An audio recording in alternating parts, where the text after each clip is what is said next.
Good morning. So, before we get started, are there any questions, any comments?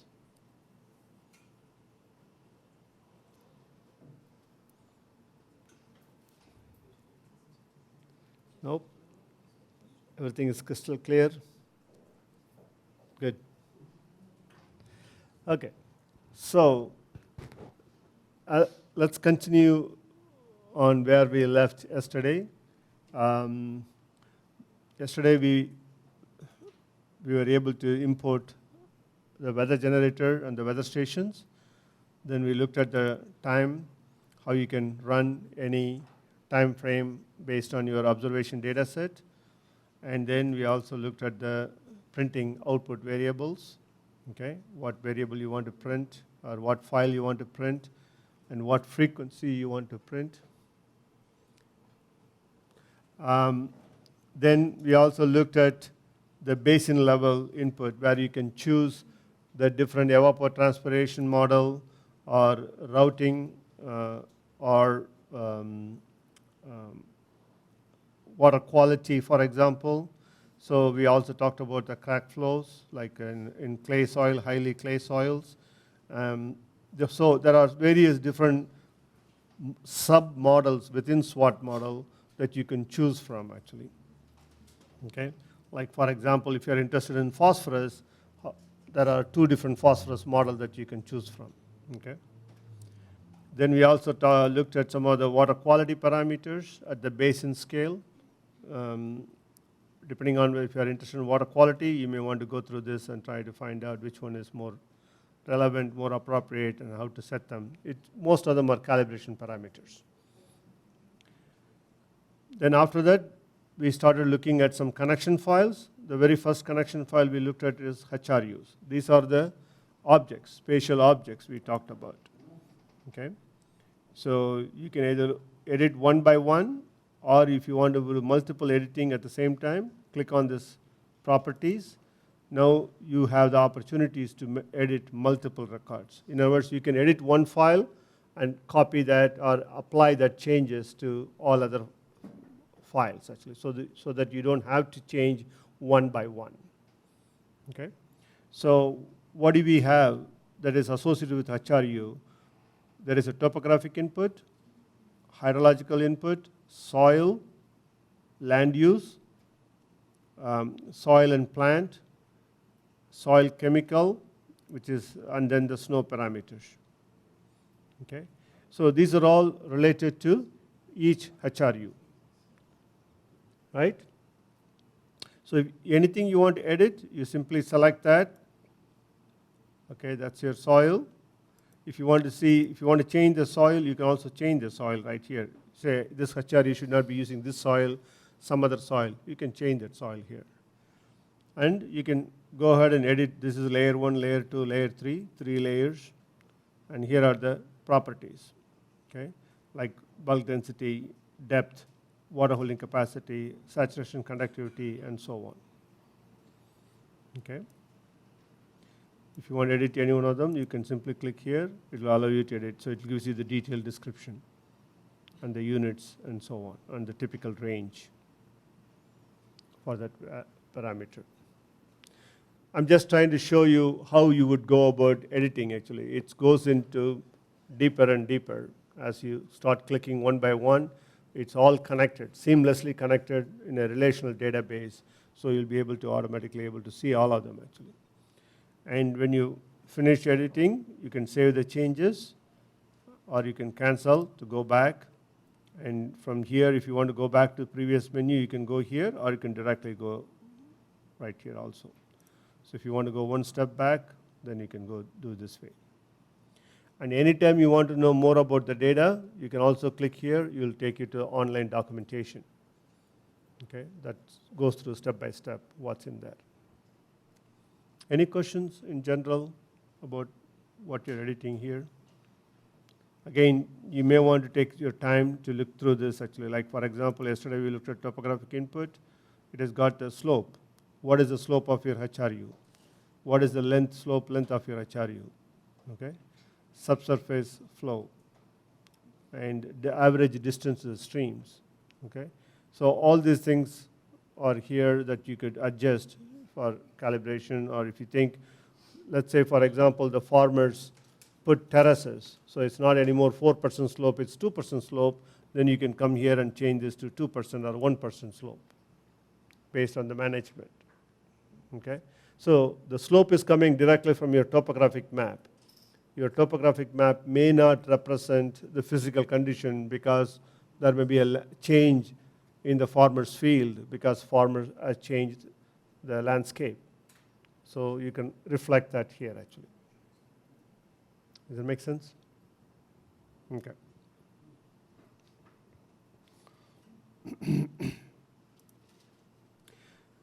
So previously, all these informations were all together actually, this topographic map, sometimes the land use, things like that. Now we are all separated out actually, so it's easy for you to identify, and there is only few variables to deal with. Previously, it has to go through lots of variables in one form. So now it's a lot more logically represented actually. Next, I would like to discuss about the channels. Okay. So after the HRU, I want to go to the channels. So when you click on the channels, it gives you all the channel information here actually. So we know there are 74 channels in this watershed. Okay. And here are the channel numbers. Here is the area draining to the channel. Okay. And latitude, longitude of your channel, the channel properties. Anytime you see a hyperlink, you can click to further take it to that input file. Okay, if I click here, channel 01, it will take you to the channel property. So within the channel property, I have initial properties, channel nutrients properties, and sediment properties, hydrology and sediment properties. Okay, if I want to be interested in sediment properties, I simply click here. That will take you all about is this a first order stream, second order stream, third order stream? What is the width of the river, depth of the river? So this is what I was talking to you on the other day, where you can set your parameter to increase or decrease your channel width and depth based on your, so this is coming from literature value. Okay, this is the exponential function that area and drainage area and width and depth. Okay, so it's simply a function of drainage area. As the drainage area increases, your width is going to increase, depth is going to increase of your channel, because the more water, more depth and more width actually. So this is what's done through QGIS or QSWAT, Q plus SWAT, I mean SWAT plus. So you can adjust this value. If you are in the field and you observe some data, and the model is saying 5 meters, okay, and 0.33 meters for depth, and you came back and said, no, it should be 3 meters. You can modify that here. Okay? If it is 4.8 and this is 5.3, it's not that different actually. Okay? So we are trying to make sure it's in the same ballpark. Okay? This is just a hydrologic model, not a hydraulic model, that we need to be extremely precise in our dimensions of your channel. In a hydraulic model, if you're doing a flood routing model, then you have to be extremely precise, like HECRAS model, for example, in order to know the water levels, the backwater propagation, things like that actually. Okay? And this is the slope of your channel, the length of your channel, okay? The Manning's roughness coefficient, you can adjust that, and then various sediment parameters here actually. Okay, like what is the erodibility factor, what is the shear stress, and how much is the erosion is happening in the head cut, meaning the depth. So anything you want to edit, you should be able to edit and then save the changes. Okay. But this gives you the entire information about all the channel properties. But if you go to the channel, if you want to do multiple editing simultaneously, then click on channel properties. Now you will be able to see all of them, the same 74 only. Okay, this is channel 1, This is the initial character, the same hydrology and the nutrients. What you saw individually is all right here, so that you can select multiple of them and be able to edit all simultaneously. So let's say, for example, if I select this, no, let me go back. So I can say edit multiple records, and I can say I want to edit for these 4 together, okay? Then you can say, do you want to do the initial one, or do you want to do the nutrient initial, or do you want to do the hydrology? As soon as you put your cursor, it will list all the channel information. Let's say I want to edit for the channel number 2, so you simply select 2, okay? And you can apply, you can copy this to all other things actually. Okay, you want to make channel O2 should be the same as all the other 4. Then you say save, it will copy from here and put it right there. Does that make sense? Okay.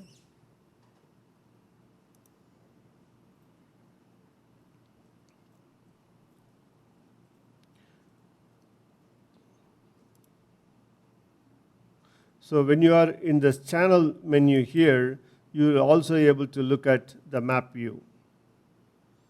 Okay, that means how they are connected together actually, your watershed shape basically. I think we will eventually do the connections. We'll draw a line that shows you the connectivity itself actually. Right now it's just a dot, but we will improve this interface a little bit more. If you don't want to edit this way, you want to look at initial value, for example, you can just go ahead and edit that. Because the initial value is the same for all the channels. So that's why here. Or if you want to copy this and create a new record, you can also create a new record and modify that actually, so that you can assign the new one, still keeping the old one actually. So you can switch data back and forth between different inputs. Okay, so those who are used to use SWAT, regular SWAT, this is slightly different interface. Okay, the data structures have changed quite a bit, but it is a lot more intuitive and lot more easier to handle, relatively speaking. Those who are new to SWAT, then this should be much more easy, because for those who are used to the previous SWAT, it will take some time to get adjusted to the new interface and the new inputs and things like that. Okay.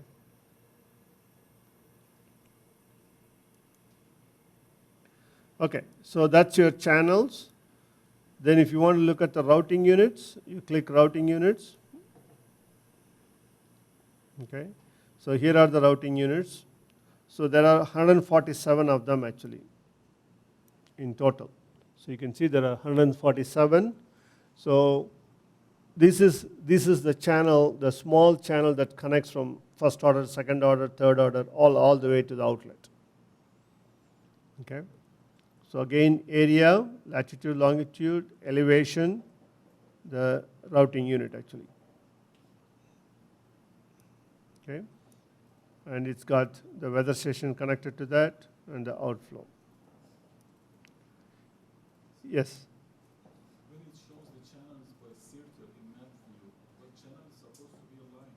Yeah, the channel is supposed to be aligned. That's what I'm saying actually. It is just putting, for each channel, it's putting the latitude, longitude, the centroid of that channel. Okay, we would eventually connect them actually in the GIS so that you'll be able to see that. I mean, in the ArcGIS, I mean, in here you are seeing this continuous line actually. Here we are just putting only the dot at this point.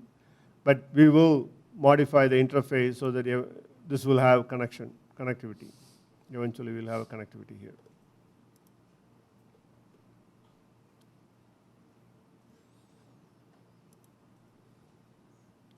So you can either directly go here, routing units, or you can go to the properties where you can see and copy the same multiple editing and so on and so forth.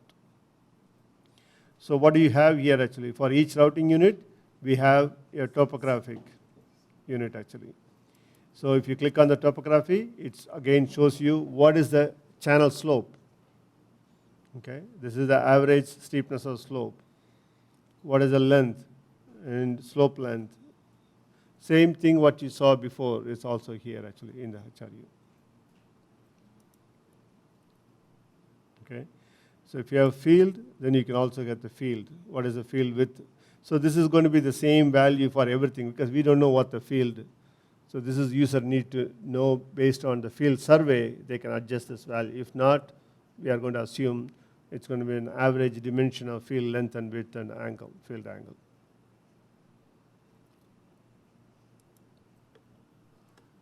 Okay. Then within that, you also have elements. Okay. So what are the elements actually? For each routing unit, you have selected number of HRUs, right? Because if you go back to your GIS file, so if you look at it here, I don't know whether I can keep it open or let me minimize this. Okay. So you can see for each routing line, there is a selection of HRUs that drains to that river, right? So that's what we are talking about actually. So here we are looking at for the routing units, for each routing units, what are the HRUs? These are the HRUs. So HRU number 130, routing unit number 132 has HRU 1 through 6 draining there actually. HRU number 131 has got 7 and 8, HRU 7 and 8. Okay. So it not only gives you the routing unit, but also what HRUs are draining to that river or draining to that first order stream, second order stream, third order streams, and so on. And which is the upland HRUs, which is the floodplain HRUs. Does that make sense?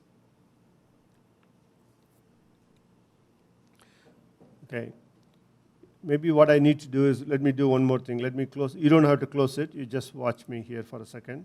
What I want to show you is the,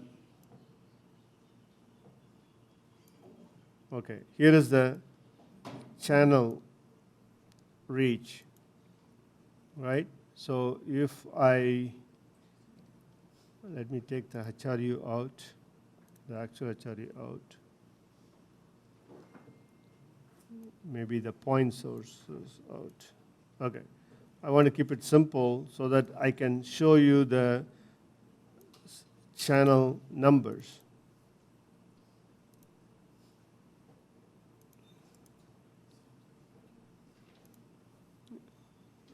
I'm hoping I can put labels.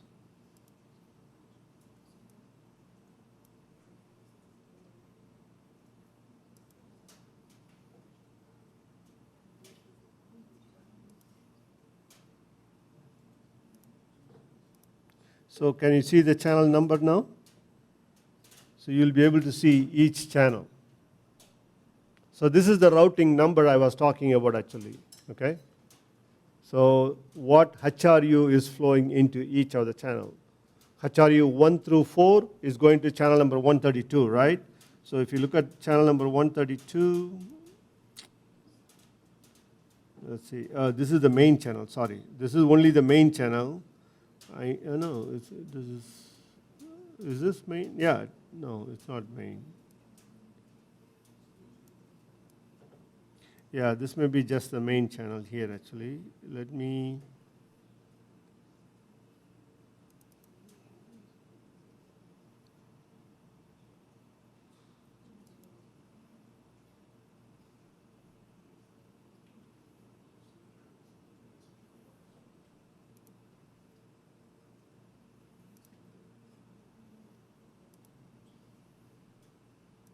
yeah, this is only the 74 main channel, that's why.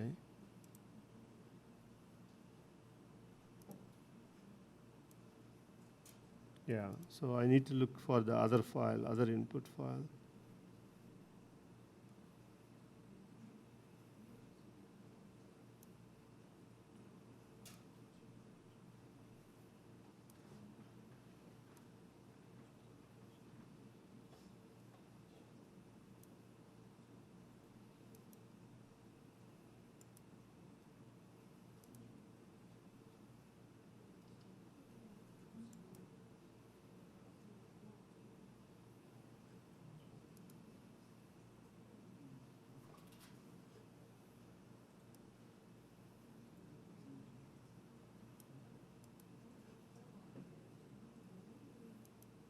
Oh, here it is, okay. So this is called channels separately. This is the reach. So if I open this is only 81, yeah. So if I put the labels,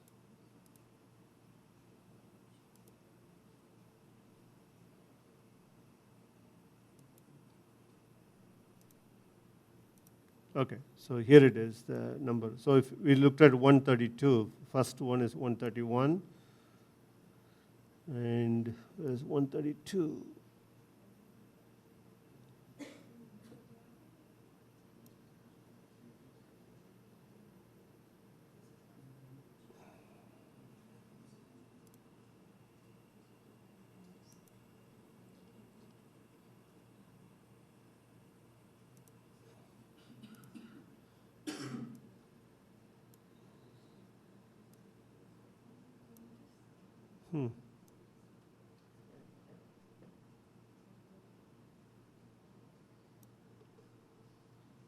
Huh?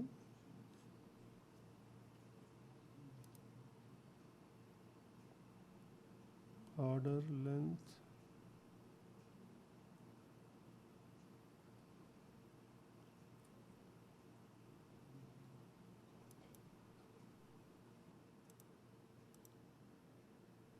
I think it is correct.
Okay, here is the 132.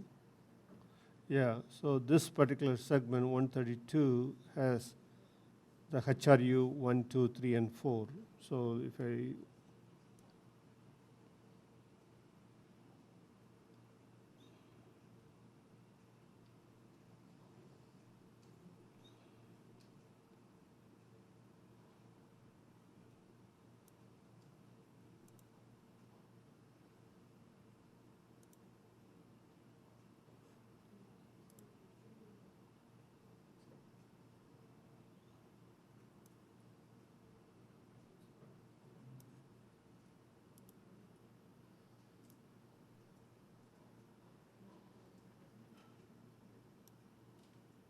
yeah, 132.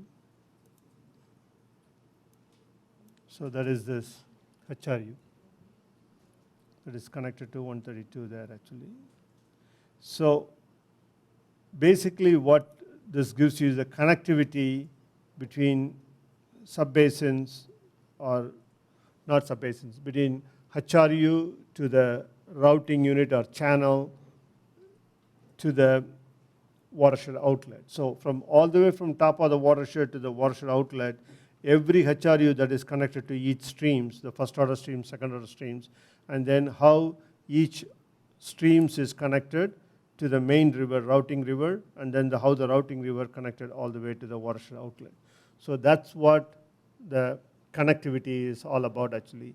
If you have a pond, if you have a reservoir, it is also included in that routing process actually. So all this stuff that you do in your GIS is now translated into this interface, basically, the SWAT plus editor. Okay.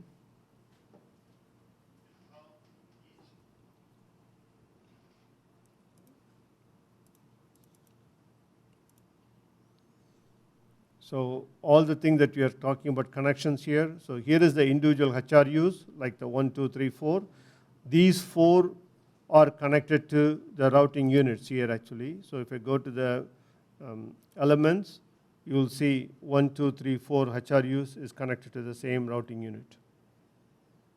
Okay. So that's how they are all linked together actually. Okay. And then we also have aquifer properties. So in the aquifers, currently the assumption is the entire watershed is in one aquifer. Okay? But if it is not the case, you can have multiple aquifers actually, because we are not asking you for an aquifer map in the GIS input.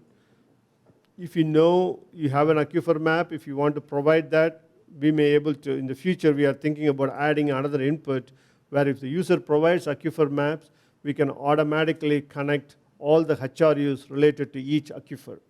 So when there is a recharge from HRUs through the soil profile to the shallow aquifer, then it is connected to that aquifer. Okay? So right now we have just an aquifer by subbasin, and they are connected just like it's connected over the overland.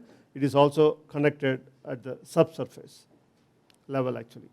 So if the water is flowing from the top of the mountain to the ocean, the aquifer is connected the same way. But it doesn't need to be, because aquifers could be connected in another direction actually. It doesn't need to follow the surface direction. But in the model, we don't know that actually. So you have to come and do the connectivity there actually. So if you know this aquifer is connected here, not to this other one, then you need to change the routing. You need to change the connectivity, okay? Because we do not ask that information, how the aquifers are connected together actually. Because aquifers are really a three-dimensional. They may be connected at different depth, at different ways actually. So it's very difficult to input that in a GIS form to incorporate in the model. So it will be, but you're not talking about very many aquifers either actually.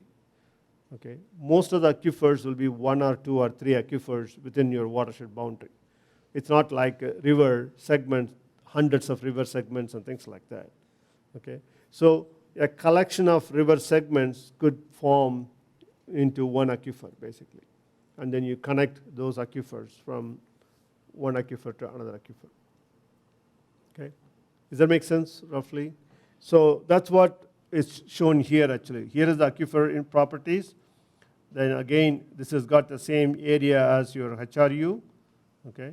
So you can look at any one of these. Let's say if you click on here, it gives you what is the initial aquifer properties, what is the groundwater height, okay, depth or mid-slope to the surface of the bottom of the aquifer, what is the thickness basically, thickness of the aquifer, and then water table height, what is the initial water table height, okay, how far below from the above, and then nitrogen concentration, phosphorus concentration, and then what are the base flow. So at what threshold the flow, the water will flow from the subsurface to the river. Because if the river is lower than the water table, the water is going to go in this direction actually. Okay? If the river is above than the water table, the water will start to flow in this direction.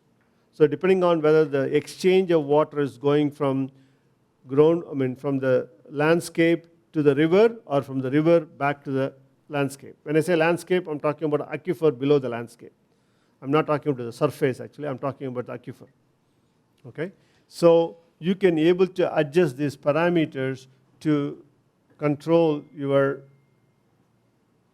aquifer interactions with the river. Okay?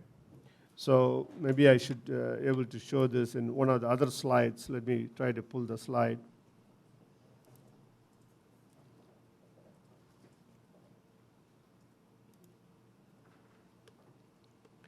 So when we talked about this hydrology here, right? So here is the river. The water is flowing from the shallow aquifer to the river, right? If the river is lower than the aquifer, than the shallow aquifer. If the river is above and shallow aquifer is below, there won't be any transmission. Okay? So that's what you can control in that input file that I just showed you actually. You can control the input of how the interaction between your aquifer and the river takes place. Does that make sense? And you can also control when does the evaporation, the capillary retention takes place actually. In other words, at what depth of the water table your soil, the water table, groundwater evaporation takes place or capillary retention takes place.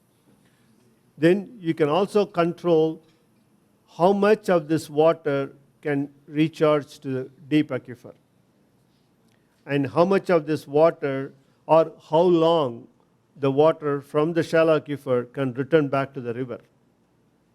Okay? So let's say you have a rain today and the rain stopped, okay? But you will see in the river continuously water flowing for next 10 days, 20 days, 200 days. Okay? So that is the time frame of how much of interaction between aquifer to the river actually. If you say 200 days, that means it's going to take the recharge, however much recharge coming from here to the ground, it takes that quantity and give it more like a exponential form. You'll get more recharge, discharge immediately, then it slow down over a period of time. But it will discharge water for 200 days. If you say it's only 20 days, then it's going to discharge all of that water in 20 days. If you say 1 day, everything goes on the same day. So it depends on how tightly. Like in Texas, for example, we have rain today, water today, tomorrow, and day after tomorrow, then stops. No more water in the river. So that means we have a return flow of only 2 days. So for every rain, maximum 2 days of water that goes through your soil and goes through your shallow aquifer and return back to the river. Because our water table is very low, so the interaction with the river is not that much. So, but let's say if you are in a river like as simple as Para or Parana and things like that, you have constant interaction actually. Your groundwater level is very high. So that means you are going to have more frequent, because these are all perennial rivers. Whereas some of the rivers in Texas are not perennial. Especially the first order, second order streams, they are not perennial at all actually. Here also the first order and second order, that's not perennial. Okay? Because they are in steep slopes. In the first order stream, steep slopes, the water is going to run off more quickly. It doesn't have enough to infiltrate and come back to the river again. Okay? So the first and second order streams, your return flow may be 1 or 2 days.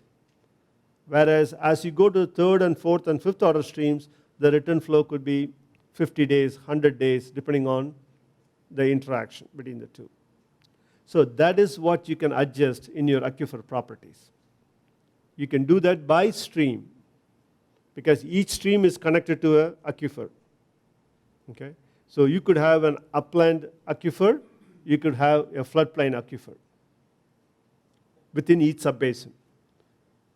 In a simple conceptual mind actually. They all can be the same, but the rate of recharge, the rate of interaction is different. They are not getting the same interaction. In other words, they are not recharging at the same time or the same rate. Okay? Does it make sense, what we're talking about in general? Okay.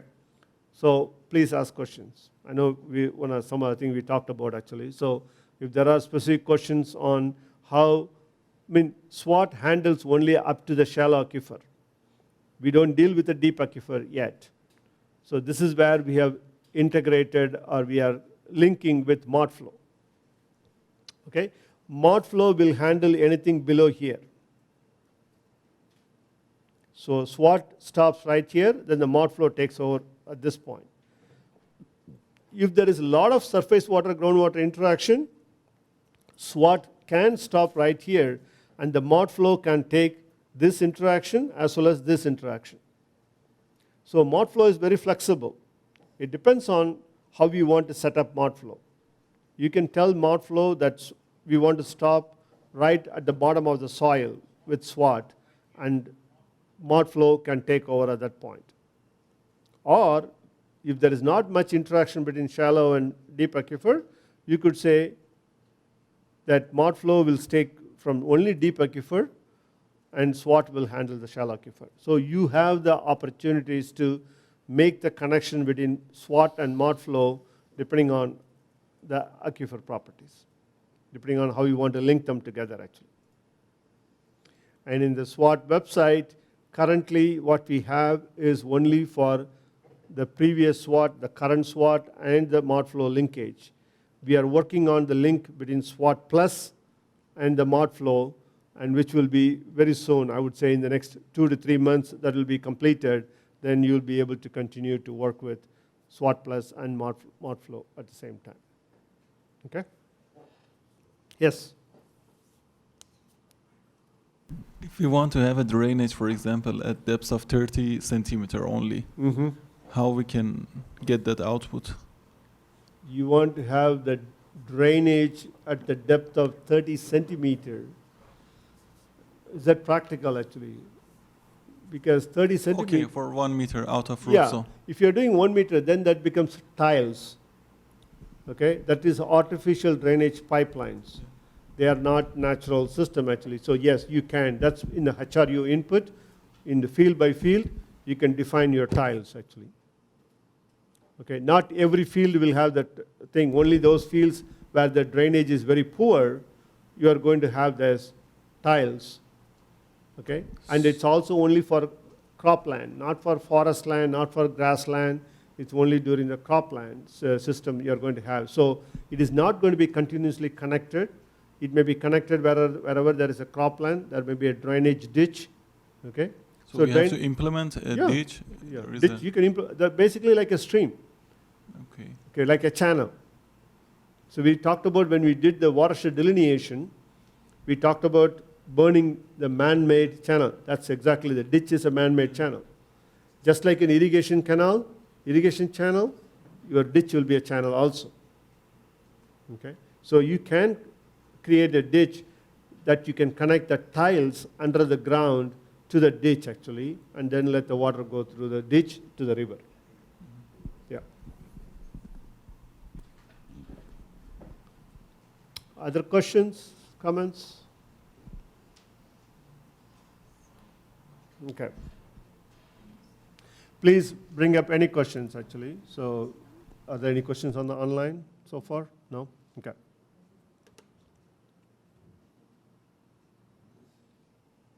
Good. Any questions or no? Okay. Okay. Good. Yes. Can you input groundwater flow? Like if I'm taking groundwater to irrigation. Sure. Where can I? So when you do the management for irrigation, you can specify the source of water. Okay. So whether it is the groundwater, within the groundwater you can be shallow or deep. If it is a deep aquifer, we don't know it's coming from, because we don't keep track of the deep aquifer actually. Okay, so we just apply as much water as you ask for. If it is a shallow aquifer, it will only apply the amount available to you. So previously the limitation was we have 1 aquifer per HRU. Now the aquifer can be bigger. It could be the entire watershed or entire subbasin or the individual channel. So depending on how you want to define your aquifer, now you have more water actually. So if you start taking water and your neighbor is also taking water, you can run out of the what's available in the aquifer very quickly actually. So if there is not enough water in your shallow aquifer, you will not be able to irrigate. Let's say you are running a 30-year model and the water is available only for 3 years. Then after 3 years, even if you irrigate from shallow, nothing will be irrigated because you ran out of water. there is not enough water that's recharging fast enough to recover the aquifer actually.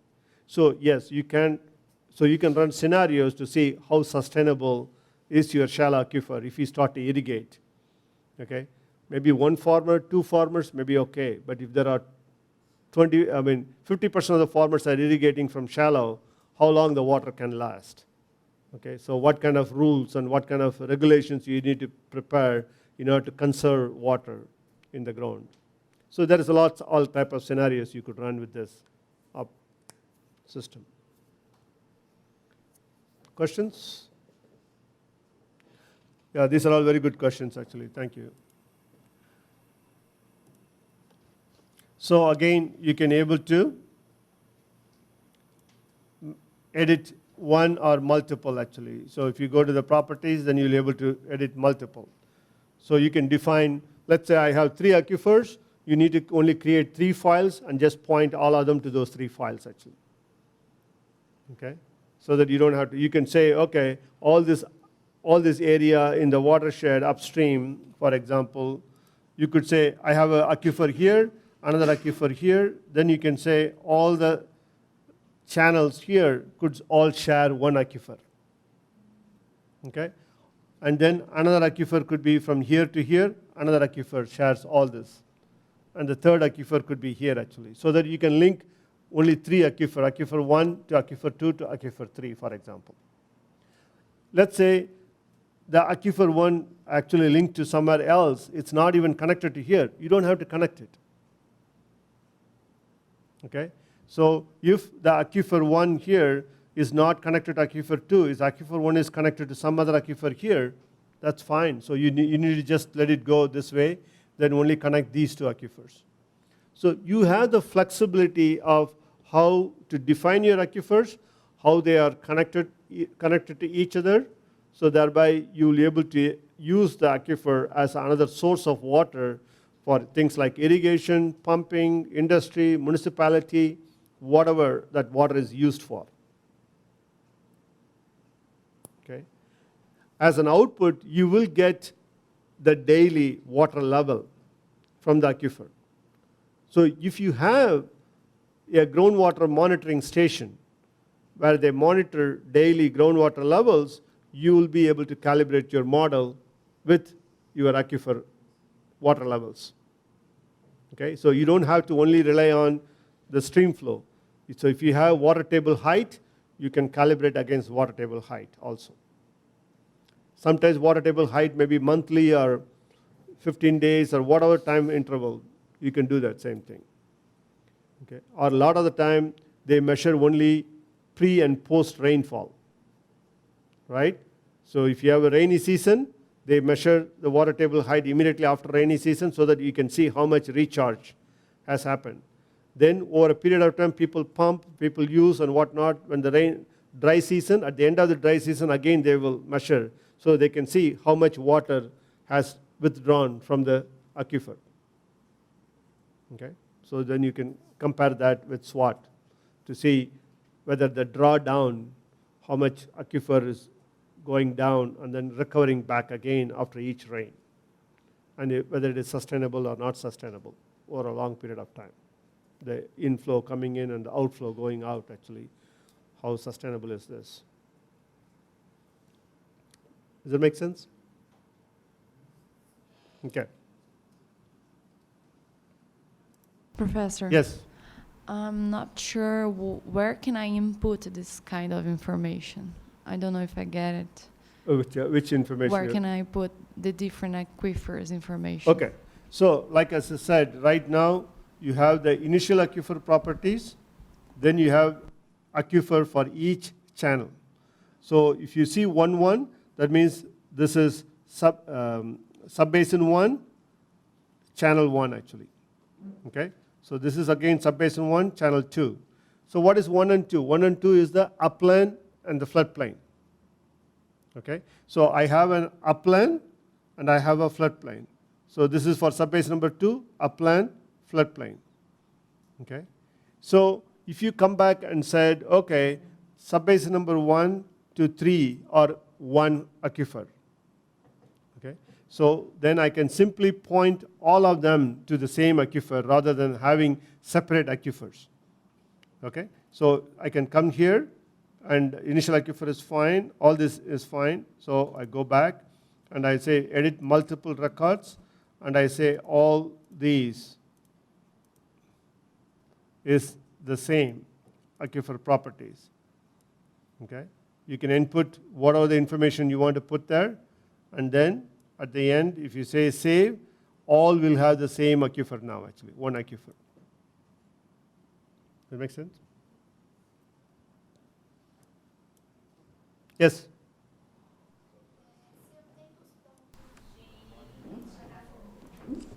Espera um pouquinho. Obrigada. Se eu tenho os pontos de retirada de água para uso industrial, por exemplo, então eu tenho a vazão ortogada de cada empresa, de cada indústria para retirar água subterrânea. Eu consigo fazer essa análise de recarga e o uso do aquífero ou só pelo mode flow? Well, she's asking if she can, she has all the information from pumping for industry, for example. And then she wants to know exactly what you were saying, how is the recharge and the information, how it goes, the water table. Yeah. And then if she can do that directly on SWAT, or if she needs to do it through mod flow. Depending on where they are taking water. If they are taking from shallow aquifer, typically shallow aquifer is somewhere around 30 meters. Okay? If they are taking water within 30 meters, then you can do it everything in SWAT.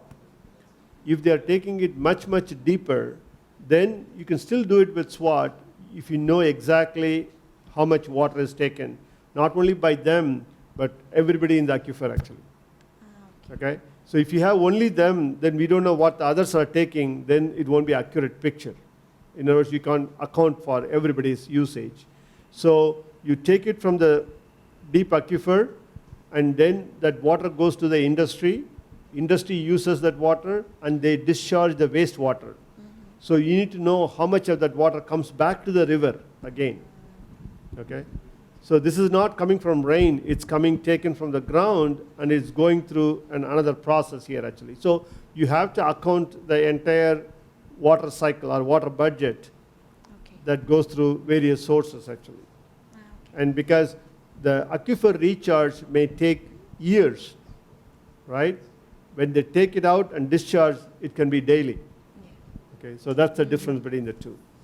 So let me just make sure. Então, o SWOT, na verdade, toda a parte de aquíferos rasos você pode coordenar muito bem ali dentro, tá?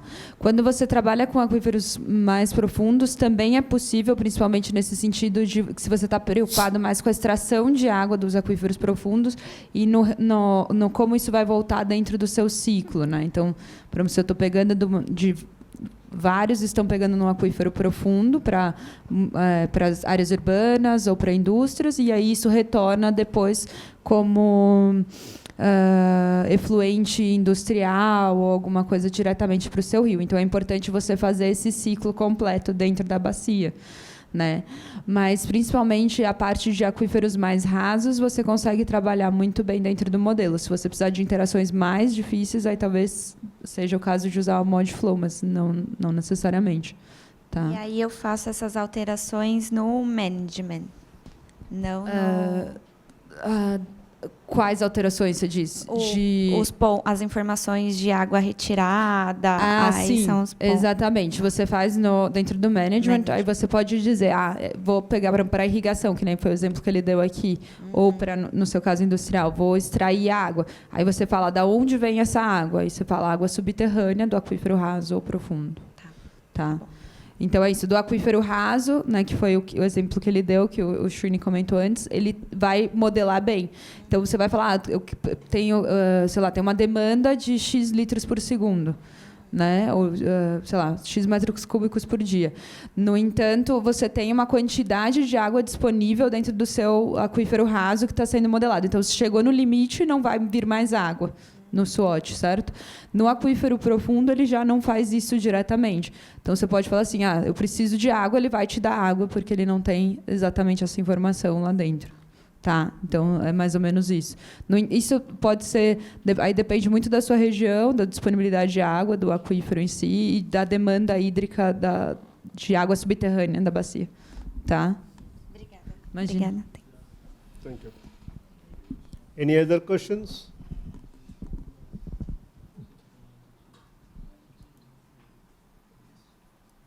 Okay. So, if you continue on the remaining inputs, that is the reservoir input. Since we did not add any reservoir and there is no reservoir, you can't, there is none. But if you want to create a new one, you can still create it. Okay? Then you need to manually tell the program where it is located and how it is connected to which stream. Because reservoir is on a river. Okay, it can't be on isolation. It has to be part of the river system. So you need to tell which river it's connecting to, actually. Okay? So if you do that, then you can create your own reservoir record, actually. So within the reservoir, we also have hydrology, the sediment, nutrients, wetlands, and wetland hydrology. The wetland and wetland hydrology is more for tributary channels. Okay? The reservoirs is for the main channel. But you can have as many wetlands or as many ponds in your watershed. You are no longer restricted to just one reservoir and one pond. You can have many reservoirs, and you can have as many wetlands and ponds in your watershed.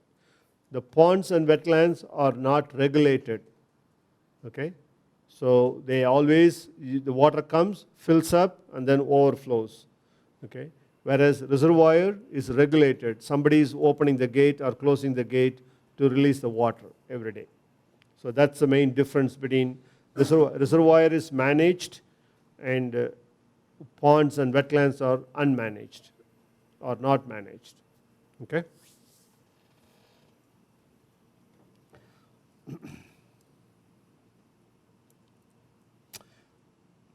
I think I don't want to go here. Actually, this is very rarely used, so I don't want to spend time on this at this point. But if you have questions, we can talk about that, actually. Yes?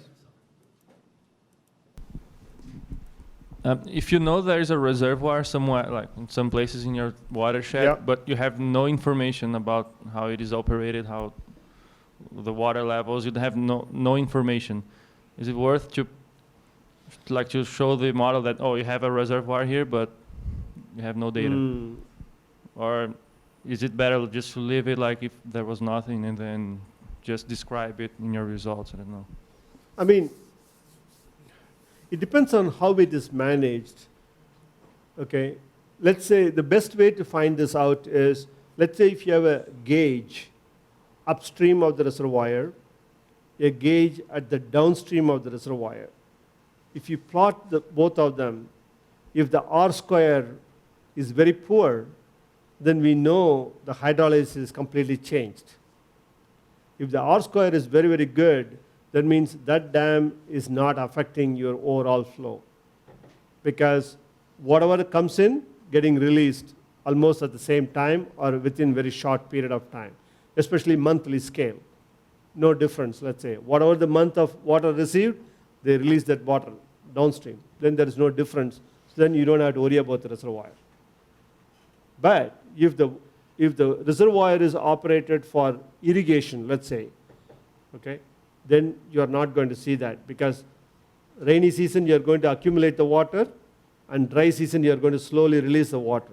So there will be a completely different hydrology on the upstream versus downstream. So then we have to incorporate reservoir in order for you to manage the downstream hydrology well in the river. Otherwise, we can never predict what's going on in the downstream. If the dam is purely for hydropower, then I don't think you'll have a problem. Okay, even if you don't put the reservoir at a monthly scale. On a daily scale, you have a problem, but at a monthly scale, you may not have a major problem, actually. Okay? If your dam is for flood control, to control the flood water, again, on a monthly scale, you will not have a problem. On a daily scale, you will have a problem. But if the dam is for irrigation purpose, then you will have a problem regardless of daily or monthly. So you need to have reservoir operation properties or rules and management and so on and so forth actually. So it all depends on what the intention of the dam, and if you can plot upstream, downstream, even if you don't know anything about that. But from satellite, you can at least get the area of the lake.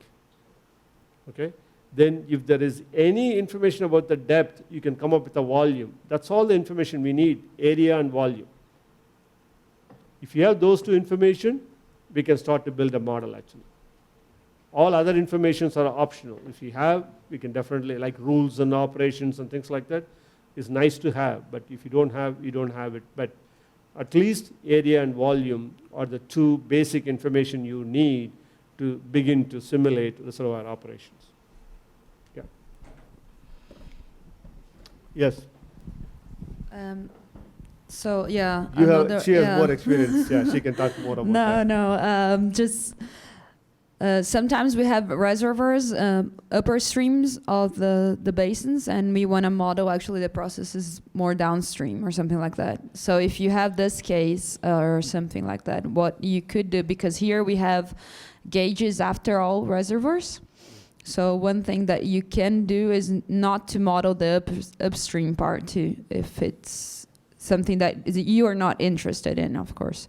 But you can do an inlet and not model that area, and then just input the flow out of the reservoir and then model from that to downstream. So that's, or you can build two models, one for upper stream and then one for downstream. Because we have a lot of reservoirs, and this is a big problem in many of our watersheds. So it depends all of what Srini said, but if it's still a problem, then you may be able to do that. Okay. Any other questions? Okay. So we can also edit your landscape information, actually, landscape units. So these are all the landscape units here. Again, which are the landscape is connected, like we talked about. Routing unit 132 is connected to HRU 1 through 6, for example. So that's a upland landscape. And then routing 131 is connected to 4 of this actually. So that's HRU 7 through 11, or 7 through 10, for example. Okay.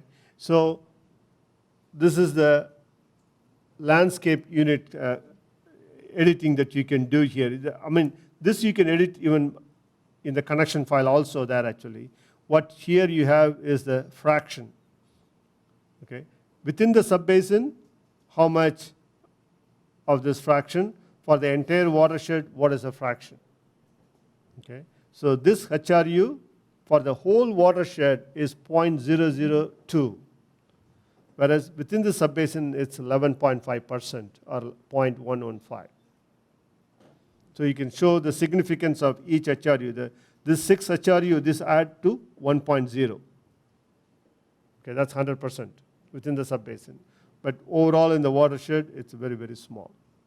So sometimes when you do the management, you may want to think about, is it worth putting all these efforts here when you know it's a very, very small area that you need to worry about actually. So that's what the understanding, or that's what you're trying to capture here actually. Okay.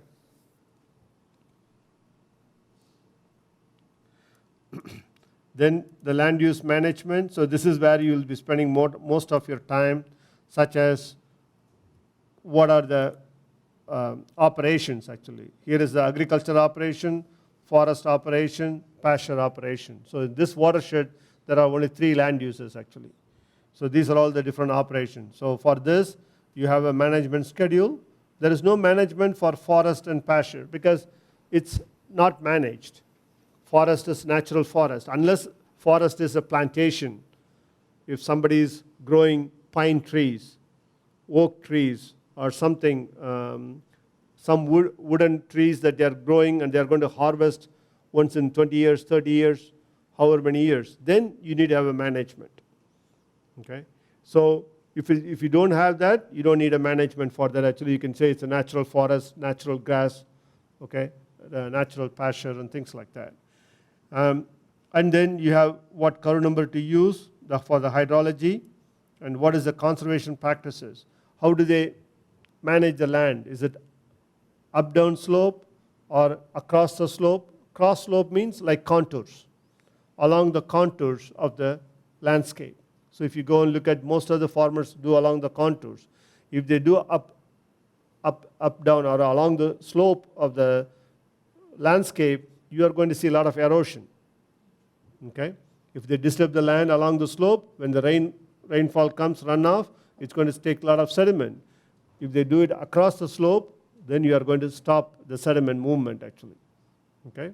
So that's what you're trying to talk about. So you can change the practice. Like for example, I want to try a different practices instead of cross slope. You can simply select this, and that's the name. So here is what you can adjust the properties. The P factor, the universal solars P factor, and the length factor. Okay? So this is called cross slope tillage. Or if you want to, okay, this is the curve number. Let me go back here. If you want to change the Manning CN, you can change the roughness coefficient, for example. If there are other things like we talked about tile drains, okay, drainage. So this is where you can add tile drain. Okay, if you have a tile drain for this agricultural field, what depth, all the tile drain properties you can add. So to add tile drain, you simply select that and go down and select your tiles. Okay, and if you have your own, you can do that, or you can add a new one actually. Okay, so you can simply select. So this is already a tile drain in our database actually. If this is not, so that's what is in the database here. So you can have the different types of databases here. You can simply point to that already existing one, otherwise you can create a new one. Okay.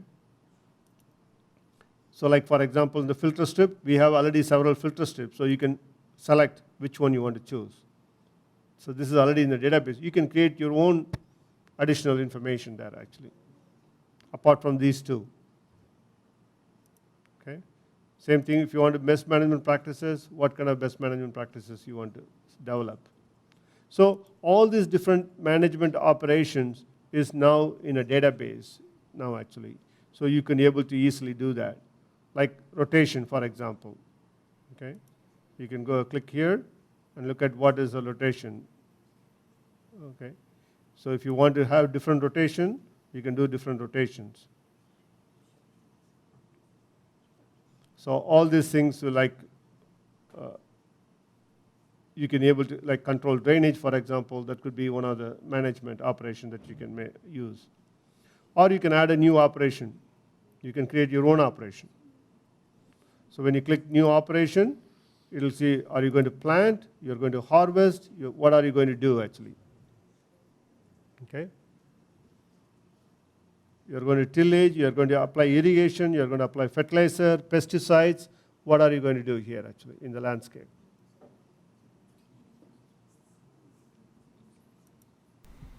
But there is a time also. Yeah. I mean about the planting time. It does every year. It has It does annually, yes? Yes, it has got the annual. But then later you can adjust that annual planting based on rules. You can say don't plant if the soil moisture is more than 80%. Mm-hmm. Because you can't get the tractor into the field when the soil is too wet.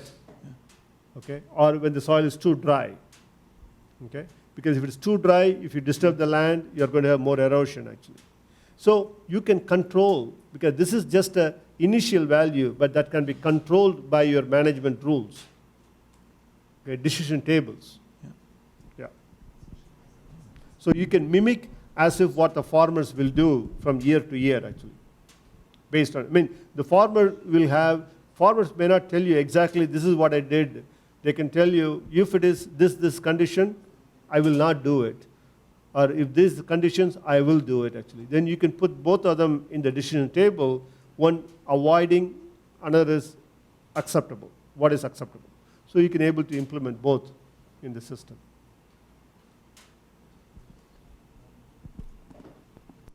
So here you can choose the cropping system, for example. Okay, which crop is grown actually. Again, you need to know that's cucumber, for example. That's corn for silage, 90 days corn, 100 days corn, things like that actually. So depending on where you are living actually, like for example, if you're in Rio Grande do Sul, your number of days of crop is less because it's cold weather actually. If you are in Northeast, like in Recife or in Pernambuco, your number of days could be a lot longer because you have more hot weather there actually. So depending on that, you can even adjust the same maize could be grown 120 days in the northern area, but when you come to the south, it may be only about 90 days or 100 days. Okay? So those can be adjusted also actually, in the management operation.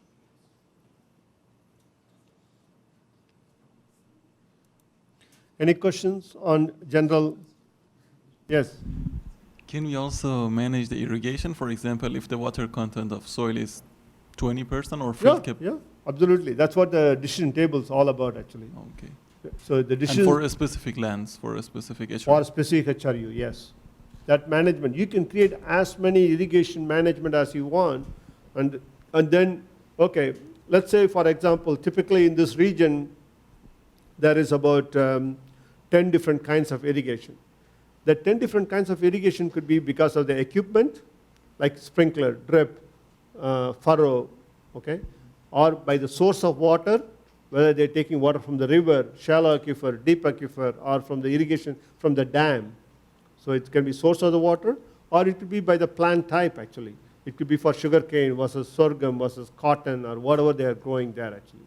So you can use all the different irrigation types or irrigation variables, if you want to call that actually, and then you can develop those unique management practices, and you can say, these group of HRUs uses this type of irrigation.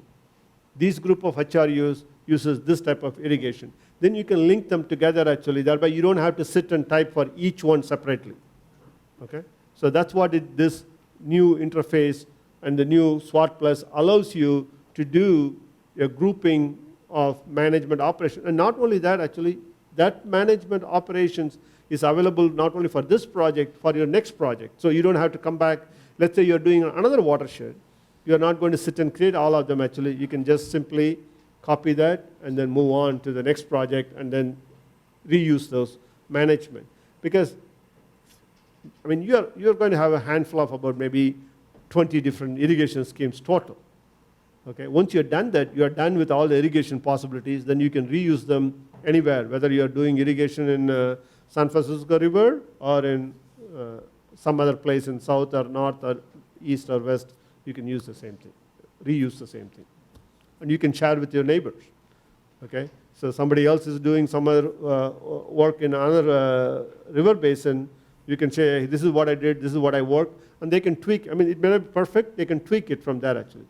They can take your information and then modify that actually, okay? Any other questions on management?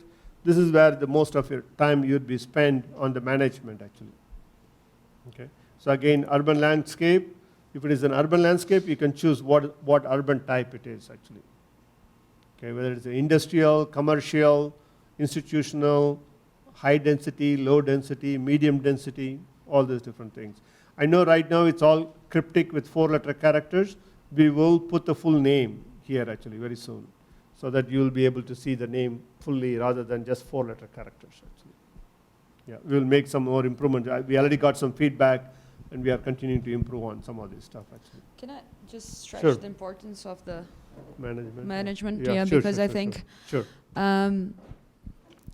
so especially like in Shirni was explaining and showing a lot of the agriculture management, and I see a lot of work here in Brazil that we don't do that very well, but it's important to notice that SWAT is a crop-based model too. So if you don't do well in the management, you may not capture well all your hydrological cycle and water balance. And a lot of a lot of people don't actually change the management and do these things, and that won't represent well what you're wanting to. So it's important to go back here, and it does take time, and it's important to know what happens in the watershed. So that's something that to take in when you're going to think about building a project, that you need time to do that and need time to do that properly. So I think that's something that we don't do very well sometimes here.